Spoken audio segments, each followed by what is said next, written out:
Heating effect. अच्छा, heating effect से पहले बेटा मैं आपको बता दूं कि जो इलेक्ट्रिक करंट होता है ना, इलेक्ट्रिक करंट तो आप सब बच्चों को पता ही है, हमने इससे पहले इस चैप्टर में काफ़ी पढ़ा।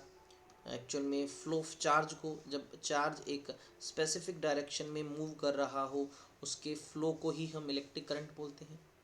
तो इलेक्ट्रिक करंट की वजह से कई सारे इफ़ेक्ट्स होते हैं, कई सारे इफ़ेक्ट्स होते हैं, जिनमें बेटा एक होता है हीटिंग इफ़ेक्ट।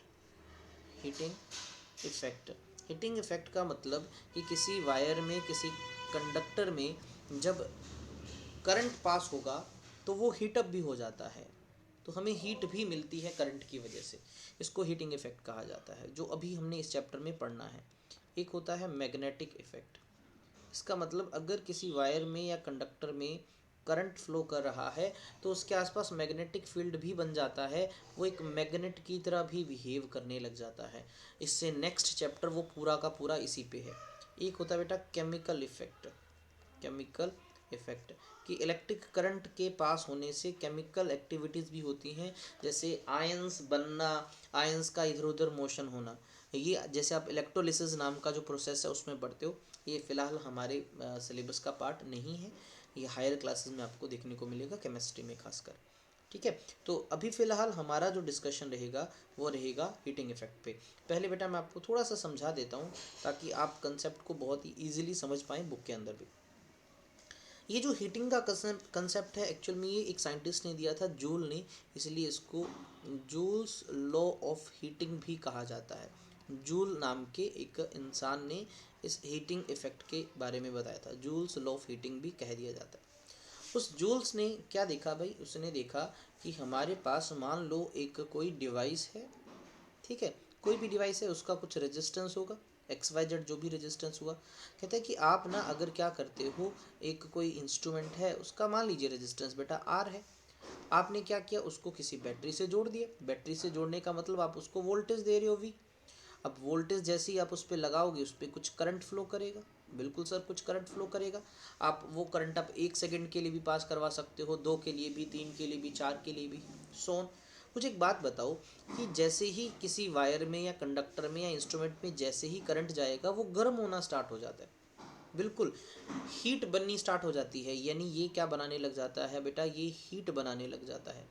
और जूल ने एक्सपेरिमेंट किया, अपन इसको प्रूफ भी करेंगे, छोटा सा प्रूफ भी करेंगे।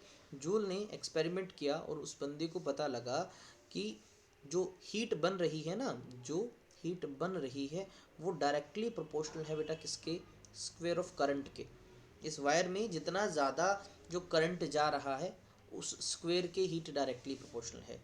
साथ ही साथ ये जो हीट है बेटा, ये रेजिस्टेंस के भी डायरेक्टली प्रोपोर्शनल है। जितना ज़्यादा इसका रेजिस्टेंस है उतनी ज़्यादा हीट बन रही है। और साथ ही साथ ये जो हीट है, ये टाइम के भी डायरेक्टली प्रोपोर्शनल है। जितनी देर के लिए करंट पास करेंगे उतनी ज़्यादा हीट बनेगी। ये एक्सपेरिमेंटली पता लगा, हाँ, हालांकि हम प्रूफ भी बताऊंगा मैं थोड़ी देर में। और इन सबको अगर हम कंबाइन करें तो ऐसे लिख सकते हैं, हीट जो है बेटा वो I² R और T तीनों के प्रोपोर्शनल है। अब आपको पता है जब भी प्रोपोर्शनलिटी का साइन दिखता है, इसको हटाना पड़ता है। इस प्रोपोर्शनलिटी के साइन को हटाया गया। प्रोपोर्शनलिटी के जब साइन को हटाया तो यहाँ पर जो कांस्टेंट आया बेटा वो 1 ही आया, 1 ही होता है कांस्टेंट यहाँ, तो इसलिए मैंने इसको सीधा यही लिख दिया, I² RT। ये जो फॉर्मूला बना छोटा सा, अगर आप देख पा रहे हो लास्ट में, इसी चीज़ को, इसी फॉर्मूले को ही बेटा क्या कहा जाता है, जूल्स लॉ ऑफ हीटिंग कहा जाता है। Heat is equals to I² RT। Joule ने कहा, क्या कहा जूल ने कहा कि जो हीट प्रोड्यूस होती है ना बेटा, हीट प्रोड्यूस्ड जो होती है वो क्या होती है, डायरेक्टली प्रोपोर्शनल होती है बेटा किसके, डायरेक्टली प्रोपोर्शनल होती है किसके, to square of current, current के स्क्वायर के, रेजिस्टेंस के, एंड टाइम, इन तीनों के डायरेक्टली प्रोपोर्शनल होती है। और यहाँ पर ये फॉर्मूला बन जाता है जूल्स लॉ ऑफ हीटिंग का। अब बोले सर ये फॉर्मूला थोड़ा प्रूफ वगैरह करके बताओ। मैंने कहा हाँ, प्रूफ किया जा सकता है, लेकिन मेरे हिसाब से इतना ज़्यादा ज़रूरी नहीं है कि तुम उसको करो। फिर भी अगर बेटा देखना चाहें, बहुत ही सिंपल सा है। एक्चुअल में हीट बनी क्यों, है ना, थोड़ा सा हम कारण सोचना चाहते हैं कि सर हीट बनी क्यों, कारण क्या है हीट बनने का। तो बेटा थोड़ा सा लॉजिकल समझने की कोशिश करो उसको। तो मान लो मैंने एक ऐसा मटेरियल आपके सामने बना दिया, ठीक है, और हमने इसको अभी बैटरी से जोड़ना है, और हमने इसको मान लीजिए किसी V वोल्ट की बैटरी से जोड़ दिया जो इसको वोल्टेज दे रहा है। अब आपको पता है कि इसमें करंट फ्लो करेगा, करंट फ्लो करने का मतलब चार्ज इसके अंदर मूव करेगा। जरा सोचो, इस मटेरियल में जब चार्ज मूव करेगा यानी इलेक्ट्रॉन्स मूव करेंगे, तो क्या इलेक्ट्रॉन सीधे सीधे चले जाते हैं? नहीं ना। इलेक्ट्रॉन क्या करता है, बार बार कोलाइड करता है, कोलिजन होता है। कोलिजन होता है किसका? कोलिजन ऑफ चार्ज होता है। कहाँ बेटा? इनसाइड मटेरियल, उस मटेरियल के, उस वायर के, या आप जो भी अप्लायंस ले रहे हो उसके अंदर। तो जब इलेक्ट्रॉन या चार्ज पार्टिकल मूव करते हैं उनका कोलिजन होता है। अब कोलिजन के दौरान क्या होगा? वो लॉस करते हैं किसका बेटा? एनर्जी का। भाई एक आदमी 100 जूल एनर्जी लेके निकला था, जैसे किसी से टकराया, हो सकता है कि एनर्जी कम हो जाए। क्यों? क्योंकि उसने कुछ लॉस कर दी। और ये लॉस करता है किसकी फॉर्म में? इन फॉर्म ऑफ, किसकी फॉर्म में बेटा? हीट की फॉर्म में लॉस करता है। किसकी फॉर्म में? हीट की फॉर्म में लॉस करता है। ठीक है, तो यानी बेचारे को जो एनर्जी मिली थी वर्क करने के लिए, वो बेचारे ने हीट की फॉर्म में लॉस कर दी। और एनर्जी या वर्क एक ही चीज़ होती है। तो आप सब बच्चों ने एक फॉर्मूला पढ़ा है, वर्क होता है charge into potential. Charge into potential. बोले सर ये हमने पढ़ा ही नहीं। पढ़ा बेटा आपने, पोटेंशियल पढ़ा होगा, वर्क डन बाय चार्ज। तो यहाँ से वर्क डन क्या आ गया? चार्ज इनटू पोटेंशियल आ गया। ठीक है, चार्ज को मान लीजिए मैंने Q लिखा, पोटेंशियल को मैंने V लिख दिया। अच्छा, आप मुझे दो फॉर्मूलेस बताएं। क्या करंट का फॉर्मूला चार्ज बाय टाइम सुना होगा? बोले सर बिल्कुल सुना है। क्या यहाँ पर चार्ज जो आया वो करंट इनटू टाइम आया? बोले सर बिल्कुल ठीक कहा। और क्या आपने बेटा V is equals to I R formula पढ़ा है? बोले सर हाँ जी, ये भी हमने पढ़ा है, ओम्स लॉ के अंदर पढ़ा है। तो ये दोनों ही वैल्यूज़ यहाँ लिख दो। Q की जगह लिखा बेटा मैंने I इंटू टी, और V की जगह लिखा मैंने I इंटू आर। बस अब करना क्या है बताओ? 2 बार I आ गया यानी I स्क्वेयर, एक बार R आ गया, एक बार T आ गया। और ये किसके बराबर है बेटा? वर्क। और वर्क ही तो होता है हीट, वर्क ही तो होता है एनर्जी। तो बेटा आपके पास जूल्स लॉ ऑफ हीटिंग वाला फॉर्मूला इस तरह से बन जाता है। हालांकि बेटा आपको ये डेरिवेशन नहीं करना, बट थोड़ा सा मैंने आइडिया दे दिया कि हाँ ऐसे किया जा सकता है।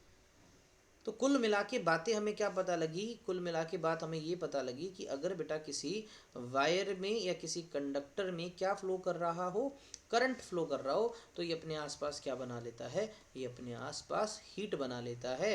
ये बात जूल ने बताई थी। और कितनी हीट बनाता है? इस हीट का सर फॉर्मूला है I square into R into T. ये इसका फॉर्मूला है। मैंने कहा बेटा मैं इस फॉर्मूले को 3 और फॉर्म में भी बदल सकता हूँ। 3 और फॉर्म में, 3 क्या, एक तो है ही ये, और फॉर्म में बदलो। तो मैंने कहा देखो अगर मुझे और फॉर्म में बदलना है तो क्या करो, एक बार आई की वैल्यू पुट कर दो, एक बार आर की। कहाँ से? आप सबको पता है V is equals to I R होता है। तो यहाँ से आई को क्या लिख सकते हो? V अपॉन में आर। तो जैसे ही आई की जगह हमने V अपॉन आर लिखा तो क्या बना बेटा? ये V अपॉन आर का whole square into R into T. तो नीचे आर स्क्वेयर से ये कैंसिल हो जाएगा, तो आई थिंक सो बचेगा V स्क्वेयर, नीचे एक आर इंटू टी। तो ये भी जो फॉर्मूला बना ना, ये जो फॉर्मूला अभी अभी आपके सामने बना, V square upon R into T, ये भी हीट का फॉर्मूला है। अच्छा एक फॉर्मूला और बनाता हूँ। अगर मैं आर की वैल्यू पुट करूँ तो आर क्या आएगा बेटा? V upon I. तो ये पुट करके देखूँ तो I square as it is, R की जगह लिखा V अपॉन में आई टू में टी, एक आई से आई कैंसिल, क्या बना? V into I into T. तो लो जी सर, एक फॉर्मूला और तैयार हो गया हमारे पास हीट का, VIT। और एक तो हमारे पास है ही कौन सा? आई स्क्वेयर आर इंटू टी। तो कुल मिला के सर हीट प्रोड्यूस्ड के एक नहीं, दो नहीं, 3 फॉर्मूला बन गए। आई स्क्वेयर आर टी भी है sir, V square upon R into T भी है सर, और एक V into I into T भी है सर। अब सर दिमाग में क्वेश्चन ये आया, सर कौन सा फॉर्मूला कब लगाना है, ये कैसे पता लगे? क्या फॉर्मूला हमें ये यूज़ करना है, क्या हमें ये यूज़ करना है, क्या हमें यूज़ करना है? मैंने कहा बेटा बहुत आसान है फॉर्मूला यूज़ करना, वो डिपेंड करता है आपके क्वेश्चन पे, डिपेंड्स अपॉन क्वेश्चन। बोले सर कैसे, कोई एक एग्जांपल बताओ। मैंने कहा बेटा ठीक है, अभी एक एग्जांपल बताता हूँ जिससे तुम्हारा ये डाउट भी क्लियर हो जाएगा। तो लेट अस सपोज तुमसे मैंने कह दिया, बेटा ध्यान से सुनना, मान लो मैंने तुमसे कह दिया कि बेटा तुम्हारे पास क्या है, ऐसे 2 रेजिस्टेंस है, एक और एक ये रेजिस्टेंस है, ये बेटा 2 ओम का है और ये 4 ओम का है। ठीक है, आपने क्या कर रखा है, दोनों को ऐसे जोड़ रखा है, किससे? 12 वोल्ट की बैटरी से। कोई बात नहीं सर, जोड़ दिया तो जोड़ दिया। अब आपको कहा भी 12 वोल्ट की बैटरी से जोड़ दिया बेटा। अब ये वाला भी कुछ हीट बना रहा है और ये वाला भी कुछ हीट बना रहा है। इसने हीट बनाई H1, इसने हीट बनाई H2। तो बेटा बस मुझे ये हीट निकाल के बताओ, और टाइम भी दे दिया कि तुम्हें ये जो बैटरी से जो करंट जा रहा है ना, ये मान लीजिए तुम्हें कहा 10 सेकेंड्स के लिए फ्लो करता है, 10 सेकेंड्स के लिए। हीट बताओ कितनी होगी। फिर मैंने सोचा सर फॉर्मूले तो मुझे याद है, एक तो है I square into R T, एक है V square upon R into T, एक है वी आई टी। जरा सोचो बेटा इन सब में कौन सी चीज़ पता है तुम्हें? सिर्फ पहला रेजिस्टेंस पता है, दूसरे का पता है, और वोल्टेज पता है। वोल्टेज ये भी दोनों की इकट्ठी है, तो करंट निकालने काम बन सकता है। तो मुझे बताओ टोटल रेजिस्टेंस सर्किट का कितना है दोनों का? बोले सर टोटल रेजिस्टेंस तो दिख रहा है 2 और 4 6 ओम का है। टोटल वोल्टेज सर 12 वोल्ट है। टोटल करंट क्या आएगा? V अपॉन में R, तो सर 12/6 2 एम्पियर। यानी बेटा यहाँ से 2 एम्पियर करंट गया, इसमें भी 2 एम्पियर पास हुआ, इसमें भी 2 एम्पियर पास हुआ। अब तो हीट निकालनी आसान है सर। अगर मुझे पहले वाले की हीट निकालनी है तो सर मुझे पहले वाले के लिए रेजिस्टेंस पता है 2 ओम, पहले वाले का करंट पता है, और टाइम तो है ही।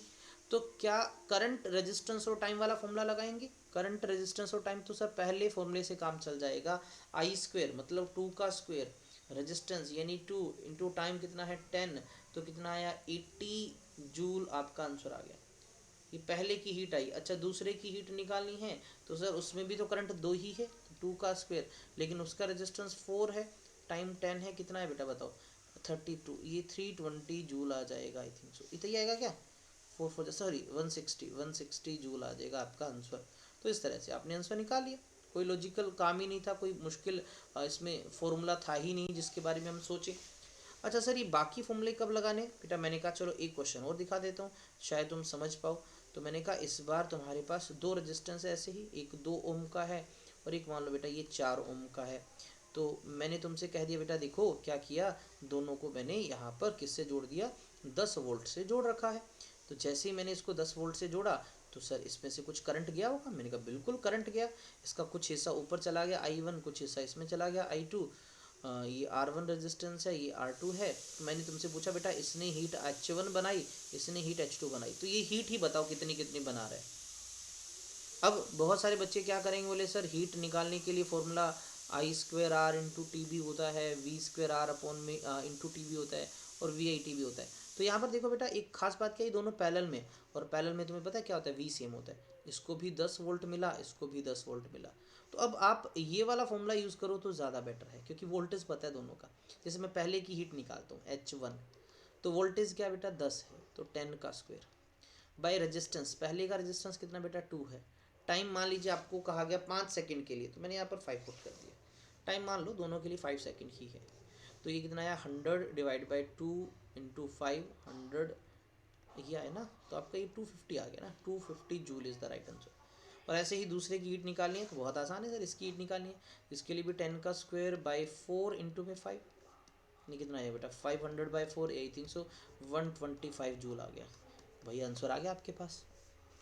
अच्छा एक चीज़ और बताऊँ, पीछे वाला याद हो बेटा, इसमें भी मैंने 2 ओम और 4 ओम लिया था, और इस पर्टिकुलर दूसरे पार्ट के अंदर भी मैंने क्या लिया बेटा 2 ओम और 4 ओम लिया। लेकिन फ़र्क पता है क्या है?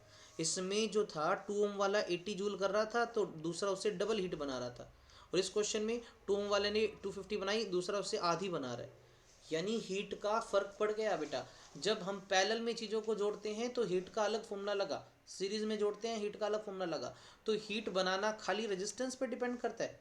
नहीं बेटा, हीट जो है वो एक नहीं, दो नहीं, 3 चीज़ों पे डिपेंड करता है। Depending upon the condition, depending upon the condition हम फॉर्मूला लगाएंगे। हर बार ये फॉर्मूला नहीं लगाना, हर बार ये भी नहीं लगाना, हर बार नहीं लगाना। ये ज़्यादातर केसेस में जब आपको सीरीज़ में मिलेंगे तो सीरीज़ में ये वाला फॉर्मूला काम आएगा। ज़्यादातर चीज़ें जब पैरेलल में जुड़ेंगी बेटा ये वाला फॉर्म काम आएगा, और ये बहुत ही कम काम आएगा या डायरेक्ट कहीं कुछ दे रखा हो तो। जनरली आपको बेटा ये ऊपर वाले 2 ही फॉर्मूले दिखेंगे, ठीक है। सीरीज में क्यों लगाया? क्योंकि इसमें आई दिख रहा है और सीरीज में करंट सेम होता है। पैरेलल में क्यों लगाया? बिकॉज पैरेलल में वी सेम होता है, इसलिए ये वाले फॉर्मूले हम उसमें लगाएंगे। तो ये जूल ने अपना हीटिंग का लो दिया था। हाँ मैंने नहीं, वो तो क्वेश्चन पे डिपेंड करता है आपको बेटा अलग अलग हीट निकालनी हो या ना निकालनी हो। जैसे इसमें तो मैंने कहा ना दोनों की हीट निकालो। चलो तुमसे ऐसे क्वेश्चन बोले कौन हीट ज़्यादा बना रहा है, कौन कम बना रहा है, ऐसे क्वेश्चन आ सकते हैं ना, तो अलग अलग निकालनी हो सकती है। तो यही था हीट का कंसेप्ट। जूल्स का थोड़ा सा पढ़ लेते हैं। देखो बेटा हमने पढ़ा कि बैटरी हो या जो सेल है, बैटरी है बेटा या सेल है, वो हमें इलेक्ट्रिकल एनर्जी देता है, बिल्कुल ठीक कहा। केमिकल रिएक्शन होती है उसके अंदर जो पोटेंशियल डिफरेंस बनाती है, ऑलरेडी बता चुका हूँ, दो टर्मिनल के बीच में, जिससे इलेक्ट्रॉन मोशन करने लग जाते हैं, रजिस्टर के थ्रू इधर उधर मूव करते हैं, हमने पढ़ा हुआ है। कहता है करंट जब फ्लो करता है यानी कुछ एनर्जी खर्च होती है, बिल्कुल। अच्छा, वेयर डज एनर्जी को वो कहा जाता है, यहाँ से स्टार्ट हो रहा है, देखो। A part of the source energy in maintaining the current may be consumed into useful work. भी एक पंखे का काम क्या होता है बेटा, एक आपके घर में पंखा लगा है, उस पंखे का काम होता है घूमना, ठीक है सर, वो घूमेगा, छत पे लगा हुआ है, उसका घूमने का काम है, वो रोटेट कर रहा है। लेकिन क्या उसको मिलने वाली सारी की सारी एनर्जी रोटेशन में जा रही है? भाई आप मोबाइल फ़ोन खरीदते हो, मोबाइल फ़ोन का काम क्या है? मोबाइल फ़ोन का काम है स्क्रीन पे लाइट एमिट करना, आपको चीज़ें दिखाना, लेकिन उसके साथ साथ वो हीट भी बना देते हैं। अब आपने इस तरह से 10 रुपये का बल्ब हमारे घर में लगाया होगा, इस तरह से फिलामेंट से लगा होता है बेटा, तो वो 10 रुपये का बल्ब का काम क्या होता है? लाइट एमिट करना, लेकिन वो लाइट से ज़्यादा हीट बना देता है, हीट बना देता है, ठीक है, इन्हीं कुछ एनर्जी यूज़ हो जाती है। तो कहते हैं कि बहुत सारी एनर्जी तो यूजफुल वर्क में चली जाती है, लेकिन rest of the source energy में be expended in heat, heat की फॉर्म में, जिससे उसका टेम्परेचर बढ़ जाता है। आपने एवरीडे लाइफ में बहुत बार देखा है, इलेक्ट्रिक फैन भी, पंखा जो है वो गर्म हो जाता है कई देर यूज़ करने के बाद, ठीक है। On the other hand if the electric circuit is purely resistive, अगर उसमें पूरा रेजिस्टेंस ही लगा हुआ है सर्किट के अंदर, तो बहुत ज़्यादा हीट बन जाएगी, ठीक है, वो सारी की सारी हीट की फॉर्म में निकल आएगा। इसको कहा जाता है बेटा heating effect of electric current है, तो मैंने बता दिया करंट की वजह से हीट बनना। और ये थोड़ा सा पढ़ के भी बता देता हूँ आपको, ये दे रखा है, देखो फॉर्मूला मैंने भी बना के दिखाया बेटा, वही सारा फॉर्मूला है। इसको साफ कर देते हैं पहले थोड़ा सा।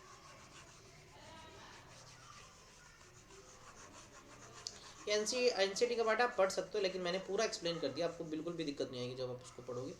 देखो बेटा, ये नीचे हीट का फॉर्मूला दिखा रखा है, ये VIT हमने लिखा, उसके अलावा I²RT भी बताया मैंने आपको, उसके अलावा V²/R/T भी बनाया, इसमें सिर्फ एक ही बताया।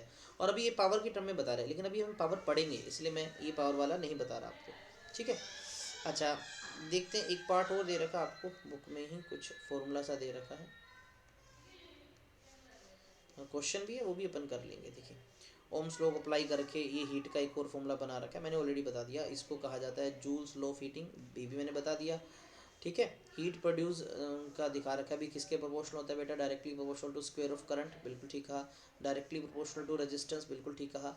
Directly proportional to the time, बेटा यही बात तो बोल रहा है जो मैंने आपको सबसे पहली स्लाइड में बोल दी थी, यही तो मैंने बताया था, हीट इसके इसके इसके तीन चीज़ों के प्रोपोर्शनल होता है, ये यहाँ पर जूल्स लॉ ऑफ हीटिंग में बता रहे, ठीक है। और ओम्स लॉ का यूज़ करके क्या था, एक और फॉर्मूला बना सकते हो, हम अपने पे डिपेंड करता है, अभी नहीं बनाते, अभी तो सिर्फ क्वेश्चन पे फोकस करते हैं। क्वेश्चन अभी ये नहीं करेंगे बिकॉज इसमें बेटा पावर का दे रखा है, पावर का मैंने अभी नहीं पढ़ाया, तो मैं देखता हूँ नीचे वाला क्वेश्चन हो जाए हमसे, हाँ ये वाला हो सकता है, क्योंकि पावर का कंसेप्ट इसमें नहीं है। ये क्वेश्चन देखते हैं, 12.11 क्वेश्चन देखते हैं, बहुत ही ईजी सा क्वेश्चन है, बहुत ही सिंपल सा, सिर्फ क्वेश्चन को समझो, आंसर आपके पास है। क्वेश्चन में कहा बेटा 100 joule of heat is produced in each second, यानी हीट आपके पास बेटा हर एक सेकंड में 100 जूल, तो मतलब तुम्हें हीट के साथ साथ टाइम भी दे दिया बेटा, एक सेकंड, ईच सेकंड का मतलब यही होता है ना, हर एक सेकंड में, किसके अंदर, जिसका रेजिस्टेंस बेटा 4 ओम है। फिर कहता है फाइंड द पोटेंशियल डिफरेंस, लेकिन आपसे कहा वी बताओ, तो बोले सर हमें ना इसमें सब कुछ तो दे ही दिया, अब बताओ H दे रखा है, T दे रखा है, R दे रखा है, V दे रखा है, और आपको शायद पता हो हीट के फॉर्मूले, हीट के तो बहुत सारे फॉर्मूले हैं। अब हीट का फॉर्मूला एक होता है बेटा H = I²/R/T, एक होता है V²/R/T, और एक होता है V×I×T। हमें सर V कैलकुलेट करना है, तो फॉर्मूले में V आना चाहिए, तो V तो नीचे वाले दो में आ रहा है। फिर बोले सर रेजिस्टेंस दे रखा है, तो मतलब कुल मिला के बीच वाला फॉर्मूला लगाना है, तो हीट होता है V²/R/T, तो यहाँ से बेटा V² क्या आया, H × R/T। हीट आपको 100 दे रखा है, रेजिस्टेंस आपको 4 दे रखा है बाय 1, तो बेटा क्या आया 400, V² की वैल्यू आई, तो V क्या आया √400, 400 का रूट पता है बेटा कितना होता है 20, तो 20 वोल्ट आपका राइट आंसर है, देख लो बेटा ये रहा। अब इस किताब ने देखो क्या किया, अब किताब ने पहले क्या किया बेटा, इसने हीट I²RT फॉर्मूला लगाया, इससे करंट कैलकुलेट किया, फिर रेजिस्टेंस पता है, वोल्टेज कैलकुलेट किया, और हमने डायरेक्ट ये वाला फॉर्मूला लगाया, बताओ, और आंसर देख लो कुछ अलग आया? नहीं सर, वही सेम फॉर्मूला आया। अब बताओ आप इस क्वेश्चन को 2 पार्ट में करोगे या सिंगल एक में? अरे सर एक से ही निकल गया ना, इसने पहले करंट निकाला फिर वोल्टेज निकाला, अरे हम सीधा ही डायरेक्ट वोल्टेज निकाल लेते हैं, आसान हो जाएगा चीज़ों को। चलिए आगे देखते हैं, हम अगला अगला पार्ट देखते हैं। अगला कुछ क्वेश्चंस दे रखा है, मैं आपको कुछ क्वेश्चंस दिखा देता हूँ, फिर अपन अभी पावर का भी कंसेप्ट पढ़ाऊंगा अभी तुम्हें। पावर अभी इसमें पेंडिंग है, अभी इतनी जल्दी नहीं बताऊंगा। तो बेटा आपको दे रखा है, why does the code of an electric heater note glow while the heating element does. ये क्या कहा इसने, मैं आपको बता देता हूँ। ठीक है बेटा, पहले थोड़ा सा इसको एक्सप्लेन करता हूँ। मैंने कहा हम पढ़ रहे हैं हीटिंग इफेक्ट को। हीटिंग इफेक्ट किसका? करंट का, कि जब किसी में करंट जाता है तो वो हीट प्रोड्यूस करता है। बोले सर बिल्कुल सही करता है, आप सही बोल रहे हो, करंट की वजह से हीट बनता है। फॉर्मूला अभी अभी हमने देखा, I²R/T या फिर V²/R/T या फिर VIT, ये 3 फॉर्मूले से हमें हीट का पता लगता है। बिल्कुल ठीक है, एकदम से सही है। अब क्या इसका फ़ायदा है? मैंने कहा बिल्कुल बेटा, ये जो हीटिंग इफेक्ट होता है ना, ये जो हीटिंग इफेक्ट है, इसका एडवांटेज भी है और इसके डिसएडवांटेज भी है, डिसएडवांटेज भी है। तो डिसएडवांटेज की बात करें भाई, जैसे बेटा आप मुझे बताओ, मैं आपको बोल दूं कि भाई एक इलेक्ट्रिक बल्ब है, उसका क्या काम होता है? बोले सर उसका काम होता है लाइट करना, लेकिन वो साथ साथ अगर हीट बना रहा है तो बेटा इस हीट का तो कोई यूज़ ही नहीं है। अब ऐसा तो नहीं हम खाना पका सकें उस पर, तो लाइट तो चलो चाहिए चाहिए, लेकिन उसके साथ जो हीट बनी वो तो काम की नहीं है। तो क्या होता है? एनर्जी लॉस होती है, एनर्जी लॉस होती है और उसका नो यूज़, उसका कोई यूज़ ही नहीं हो पाता। एडवांटेज की बात करें तो मैंने कहा बिल्कुल बेटा एडवांटेज है। हमारे घर में इलेक्ट्रिक आयरन है, मतलब इलेक्ट्रिक आयरन समझ तो प्रेस, जैसे कपड़े प्रेस करते हैं, उसमें तो स्पेशल हीट ही चाहिए। बोले सर फ़ायदा ही फ़ायदा है, हीट से हम कपड़ों का जो स्टेन है, जो उसमें रिंकल्स हमको दूर कर देंगे। टोस्टर जो होते हैं टोस्ट बनाने के लिए, इलेक्ट्रिक गीज़र जो होते हैं पानी गर्म करने के लिए गीज़र होते हैं ना, ठीक है। हीटर जो होते हैं, इलेक्ट्रिक हीटर आजकल सर्दियों में बेटा घरों में बहुत सारी जगह में लगा होता है, हीटर जो होते हैं, ठीक है। ऐसे बहुत सारे एक्सेट्रा बहुत सारे हीटिंग डिवाइसेस हैं, हीटिंग डिवाइसेस, इन सब में स्पेशली काम ही होता है करंट की वजह से हीट बनाते हैं, हीट बनाएंगे और उसका यूज़ करेंगे। अब हीट बनती किसके अंदर है? इन सब के अंदर जितने भी ये हीटिंग डिवाइसेस होते हैं, हीटिंग डिवाइसेस का मतलब जिसका मेन काम होता है हीट बनाना, जो बेटा बेस्ड होते हैं किस पे? Based on joules law of heating, joules law of heating भी हीटिंग लो पे बेस्ड है। इसका मतलब इन अप्लाइंसेस को हम बनाते ही स्पेशल है कि भाई ये हीट बनाए, तुम्हारा काम हीट बनाना है, हाँ इनका यही काम है। इन सब के अंदर एक स्पेशल क्या होता है बेटा? स्पेशल मटेरियल यूज़ किया जाता है इन सब के अंदर, जो क्या होता है? जो बनाता है, जो प्रोड्यूस करता है बेटा क्या? हीट, जो हीट प्रोड्यूस करता है किसकी वजह से? जब उसमें करंट पास किया जाता है, जब उनमें करंट पास करेंगे वो हीट बनाएगा, है ना। उस स्पेशल मटेरियल को हम बहुत बार हीटिंग एलिमेंट बोलते हैं। क्या बोलते हैं? हीटिंग एलिमेंट बोल देते हैं। बोले सर एक एग्जांपल से बताओ। मैंने कहा आप सबने इलेक्ट्रिक बल्ब का नाम सुना है? बोले सर बिल्कुल इलेक्ट्रिक बल्ब का हमने नाम सुना है। इलेक्ट्रिक बल्ब जो होता है, जो 10 रुपये का जनरली आता है, इस तरह से गोल सा बना होता है, आपने देखा होगा। तो बेटा उसके अंदर, इलेक्ट्रिक बल्ब के अंदर एक इस तरह से फिलामेंट लगा होता है। एक्चुअल में ये जो फिलामेंट होता है, आप सबको पता हो, ये टंगस्टन का होता है। किसका होता है बेटा? टंगस्टन का फिलामेंट होता है। यहाँ पर एक इनर्ट गैस भी भरी होती है, यहाँ पर एक इनर्ट गैस भरी होती है, जैसे कि नाइट्रोजन जैसे, ठीक है। आर्गन वगैरह भी भर देते हैं, वैसे ज़रूरी नहीं ये होता है। अब ये जो टंगस्टन ही क्यों यूज़ करते हैं बेटा? ये जो टंगस्टन होता है, ये जो टंगस्टन होता है, इसका एक तो हाई मेल्टिंग पॉइंट होता है, हाई मेल्टिंग पॉइंट होता है, ठीक है, बहुत ज़्यादा हाई होता है। अब क्या होता है, जैसे इसमें इलेक्ट्रिक करंट पास करते हैं, जैसे ही हम क्या करते हैं बेटा, इलेक्ट्रिक करंट क्या करते हैं इसमें पास करते हैं, तो इलेक्ट्रिक करंट पास करने से बहुत ज़्यादा हीट बनाता है, बहुत ज़्यादा हीट बनाता है, हीटअप बहुत ज़्यादा गर्म हो जाता है। इतना गर्म हो जाता है कि ये क्या करने लग जाता है, लाइट के साथ साथ, मतलब हीट तो बना ही रहा था, लाइट भी एमिट करने लग जाता है। गर्म होकर चीज़ें लाल हो जाती है ना, पहले देखता है ये फिलामेंट लाल सा हो जाता है, फिर ये लाइट एमिट करने लग जाता है, तो बल्ब रोशनी देने लग गया। साथ साथ हीट भी बहुत सारी बना रहा है, उसका कोई यूज़ नहीं है इसके अंदर हालांकि, हाँ, कुछ जगह यूज़ भी किया जाता है। देखा होगा जो फार्मर परिवार से बिलोंग करते हैं, वो देखा होगा कि घरों में ना जहाँ पर पशुओं को रखा जाता है, तो सर्दी के दिनों में ना उनको ठंड वगैरह ना लगे, कई बार ऐसे बल्ब लगा दिया जाता है रेड कलर का, जो येलो सी कलर की लाइट देता है, क्योंकि ये हीट भी तो बना रहा है, इसीलिए इनका यूज़ किया जाता है। और कई जगह पे खाने को गर्म करने के लिए पेटीज वगैरह का जैसे डिब्बा वगैरह होता है, उसमें अंदर बल्ब सा लगा रहता है।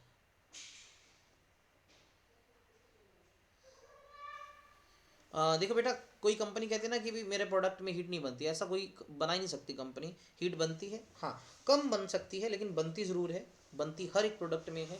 कोई ऐसा प्रोडक्ट नहीं है दुनिया का जहाँ आप ऐसे सोचो कि करंट पास होने से हीट बनी नहीं रही। बनती है, कम बन जाएगी, लेकिन बनती ज़रूर है। ठीक है। अच्छा, हाई मेल्टिंग पॉइंट लेने से फ़ायदा क्या है कि सर बहुत ज़्यादा गर्म होने के बावजूद भी ये मेल्ट नहीं होता, टूटता नहीं है ये वाला स्प्रिंग। अगर ये टूट गया तो सर्किट इनकम्प्लीट हो जाएगा, तो बल्ब ख़राब हो जाएगा ना। तो ये मेल्टिंग पॉइंट इस बहुत ज़्यादा होता है टंगस्टन का, बहुत ज़्यादा, हज़ारों डिग्री सेल्सियस होता है। और साथ में ये जो गैस भरी होती है ना, ये अंदर का प्रेशर मेंटेन रखती है, जिससे ये जो स्प्रिंग है हल्का सा टूटता नहीं है। ठीक है, तो ये अपने इसके ही फ़ायदे हैं। सिर्फ यही नहीं, मैं आपको बता दूं बेटा, सिर्फ हीटिंग एलिमेंट में यही नहीं, अगर मैं आपको बात करूं एक हीटर की, तो आजकल जो हीटर्स हैं उसमें तो क्या होता है बेटा, इस तरह से ना रोड यूज़ की जाती है। देखा होगा आपने, प्लास्टिक के हीटर्स आते हैं, उसके अंदर कईयों में एक सिंगल रोड लगी होती है, किसी में दो रोड लगी होती हैं। और अगर आप इनको ध्यान से देखोगे तो उस पर कैसे वायर होती है पतली से।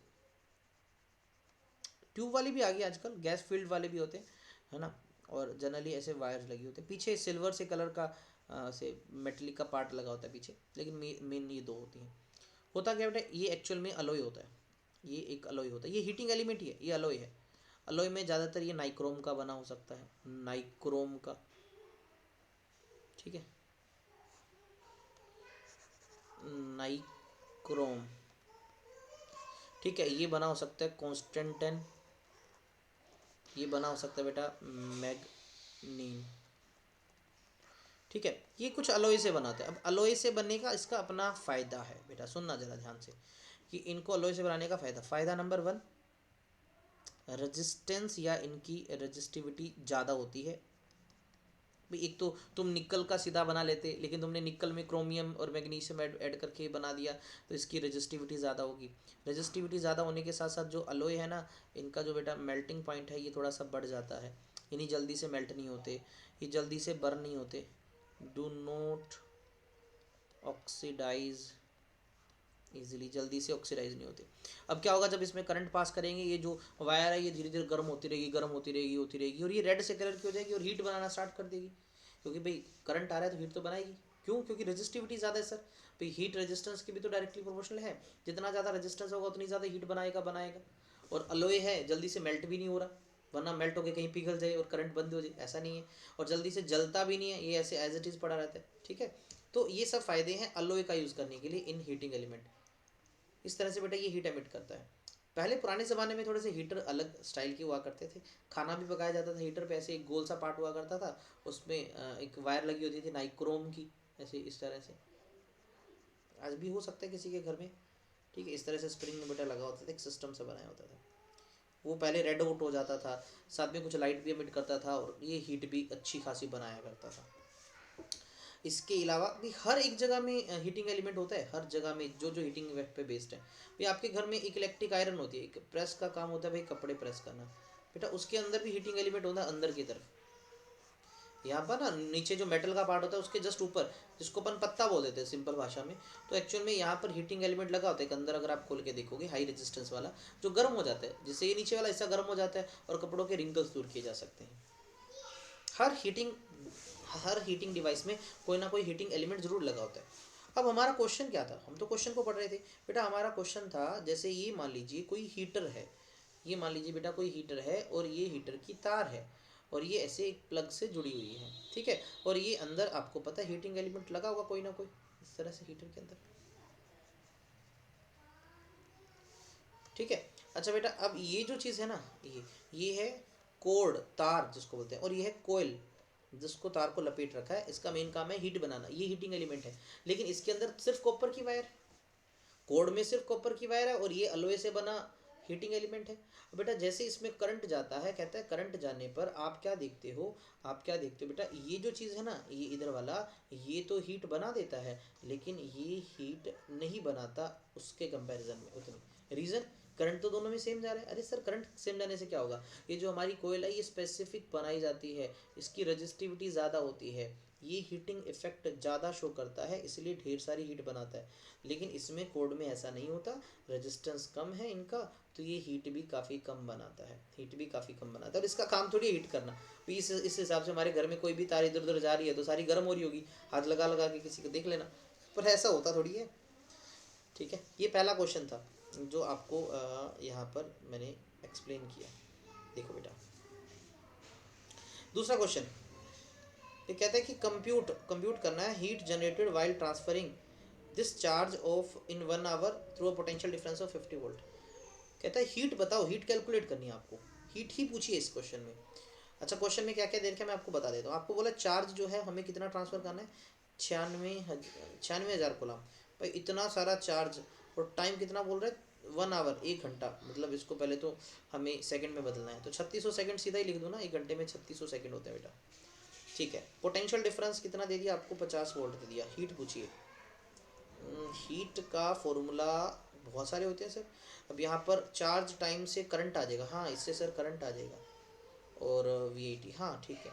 तो हम हीट का फॉर्मूला सीधा लगा देते हैं, I²RT वाला फॉर्मूला भी होता है हमारे पास, V²/R×T भी होता है, और हमारे पास बेटा VI×T भी होता है। अब आपके अकॉर्डिंग सबसे आसान कौन सा है, मेरे ख्याल में सबसे लास्ट वाला। क्यों, क्योंकि सर हीट का जो फॉर्मूला, मैं इसको ऊपर सोल्व कर रहा हूँ, लास्ट का लगाते हैं तो V आपको बेटा 50 गिवन है, 50 गिवन है देख लो। I current charge by time, यानी 96,000 डिवाइड बाय टाइम, जैसे 3600 सेकंड है, multiply by time, time 3600 second ही है, तो बेटा इसको मल्टीप्लाई कर लो, आपके पास आंसर आ जाएगा जूल में। बताओ, क्वेश्चन तो बहुत आसान था है ना, क्वेश्चन बहुत आसान था। अगला पार्ट, एक इलेक्ट्रिक आयरन है, 30 ओम रेजिस्टेंस है, 5 एम्पियर करंट लेता है, हीट बताओ जो 30 सेकंड के अंदर है। अगर आप ध्यान देखो तो ये रेजिस्टेंस दे दिया बेटा, ये करंट दे दिया, और ये टाइम दे दिया। अब ऐसा फॉर्मूला बनाओ हीट का जिसमें I और R आए, तो सर ये रहा हीट का फॉर्मूला, वो तो हमें फॉर्मूला हमारे अकॉर्डिंग मिल गया।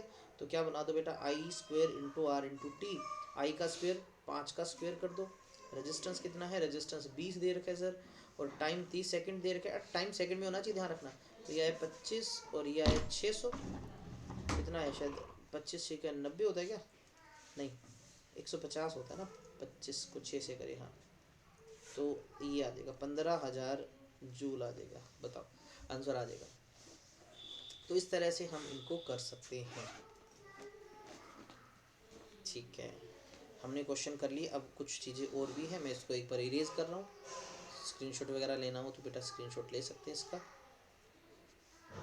ठीक है, मैं इसको इरेज कर रहा हूँ।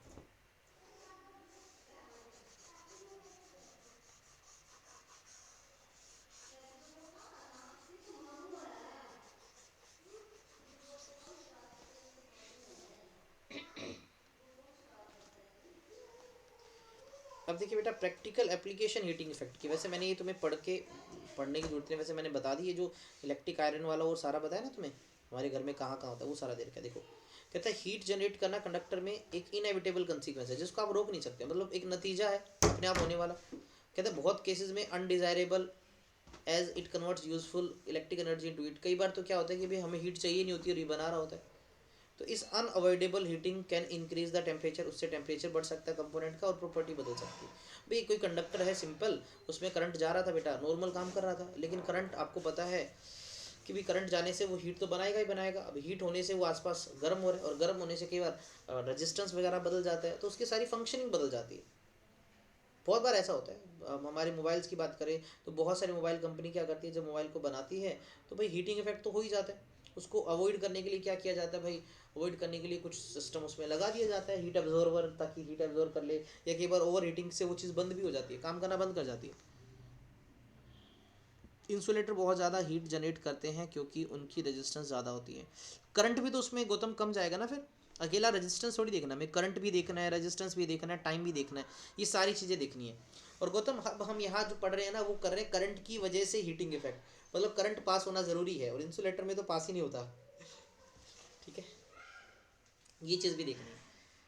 फिर कहा कि बेटा ये जो हीटिंग इफेक्ट है ना, इसका फ़ायदे भी है। देखो, how ever heating effect of electric current may have many useful application, जैसे इलेक्ट्रिक लॉन्ड्री आयरन, मतलब प्रेस जो होता है कपड़े करने वाली, electric toaster, electric oven, oven खाना गर्म करने के लिए, एक होता है माइक्रोवेव ओवन, बेटा ये अलग है इलेक्ट्रिक ओवन। इलेक्ट्रिकल केटल आजकल जो पानी के लिए चलती है, आपने देखा होगा, पानी गर्म करने के लिए अपने स्कूल में भी यूज़ होती है, ठीक है, घरों में भी यूज़ करते हैं, चाय वाय बनाना हो, जल्दी से पानी डाला और स्विच लगाया और हो गया।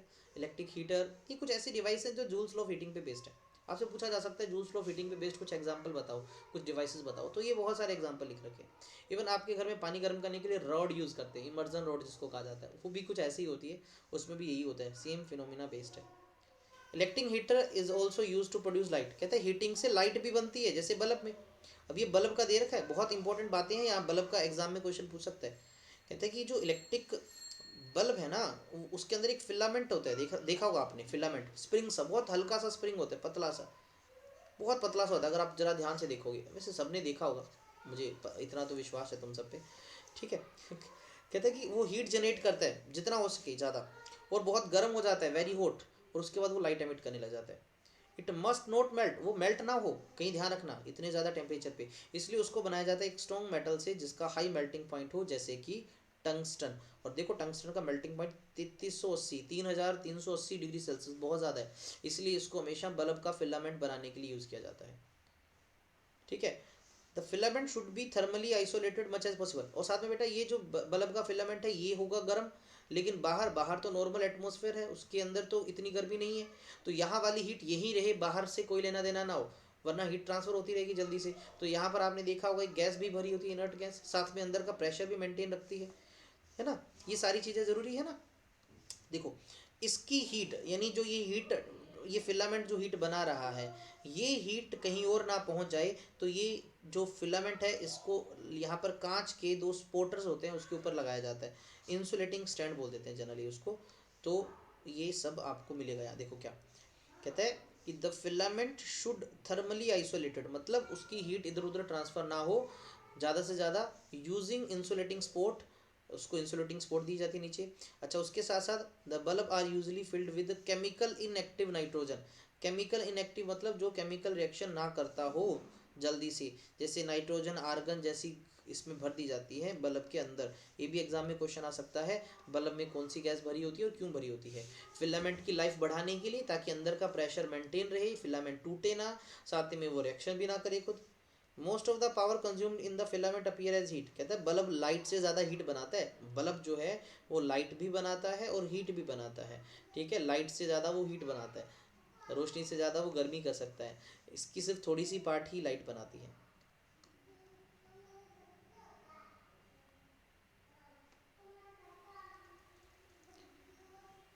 मोहित, जो गौतम ने कहा बेटा इंसुलेटर गर्म नहीं होते, इंसुलेटर जो है वो करंट पास ही नहीं करेंगे, ठीक है, और अगर है तो ज़्यादा इलेक्ट्रिसिटी से अगर थोड़ा बहुत पास भी हो जाए तो इतना ज़्यादा हीटिंग नहीं बनाएंगे वो, तो उसको मैंने बता दिया था, ठीक है मोहित।